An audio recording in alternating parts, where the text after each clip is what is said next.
All the technical proposals most of them come from experimentation, comparative trials. Around the world, there are many ideas, stories about how to manage botrytis grapes, etc., etc.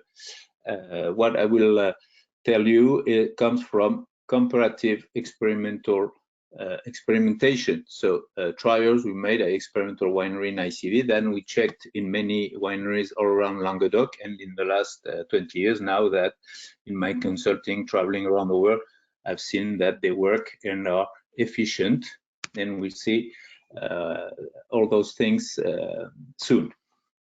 So summary, if we are below 0.3, 0.4 gram per liter on the grapes, let's consider it healthy grapes, classic vinification, classical vinification, paying attention to the possible presence of lacase, because if you are, let's say, vintage, you start to make a campaign of measurement of numerous gluconic acid tests. That is because generally there's what we call a pressure of botrytis. So even if the level of gluconic acid is low, you are careful always to be aware if some lacase, residual lacase, may be present in the grapes. Okay. Between 0.5 and let's say 0.81 gram per liter, grapes or juice or wine that have suffered a medium intensity impact from botrytis. So medium, low risk of botrytis metabolites. If we are at 0.5 gram, not medium, medium high if you are around 1 gram per liter, and high risk of lacase. We are sure in the average of in the mass of the grapes, depends on your sampling, or the juice, there was some botrytis active, so there is a very high risk of lacase, recording that it's a very soluble enzyme, and like all enzymes, a low concentration of enzyme can cause great damage because it works several times before its inactivation. And we have the possibility in those conditions, in that second segment, of producing a wine that meets the objective with good winemaking and aging practices. We'll see that with a simple strategy, rather simple, but then we see the details are not simple. Blocking the lacase until its complete inactivation and avoiding excessive extraction. Try to take advantage of the non-contaminated part of the grapes. With that level, 0.5, 0.6 gram, that we take as an example of gluconic acid. By weight, most of the grapes were not colonized by botrytis, but there are in the mass some berries that were contaminated, and they can bring both the enzyme and some metabolite. Above 1 gram per liter, each winery according to the market can move a little bit higher, lower this limit. Grapes or juice or wine have suffered a strong impact from botrytis, with the consequences of very high risk of lacase, high risk of transfer of oxidized metabolites, and bad taste. Very difficult to produce a co-firming wine, even with good winemaking practices. This conference is not promising that with a certain impact of botrytis you can make the same wine as with the sound grapes. No, never. But you can make a wine that's the segment 2 that can blend with a sound grape lot. Higher than segment 3 here, this slide, higher than 1 gram. Let's be simple to remember the figure. You have to take a decision and know that with that grapes, it will be very probable that your wine will not be confirming.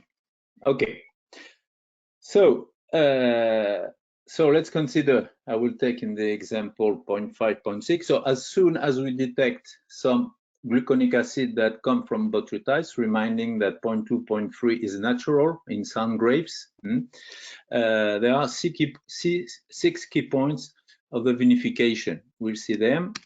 Then general key points, I start with that, and then we'll see with a practical example how to precisely translate those 6 axes in 45 or 50 points of winemaking. Okay, I say that again because that's the main problem of botrytis.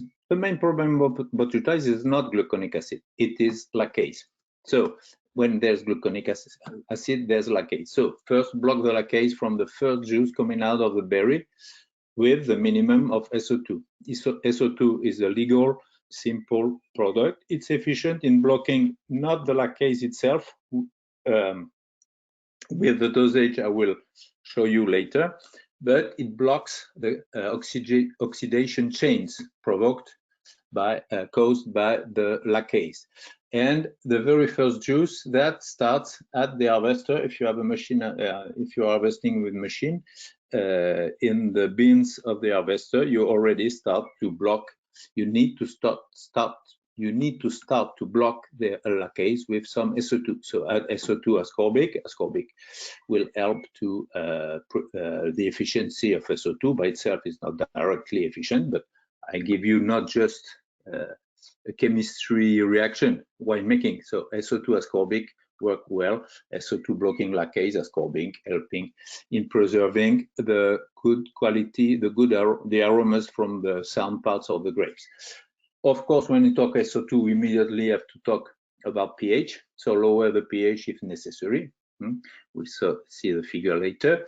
And also add SO2 as soon as the juice comes out of the press. So some juice on the press in the harvester, or on the in the press before pressing, and some SO2 in the juice right after pressing. Then we'll see some details.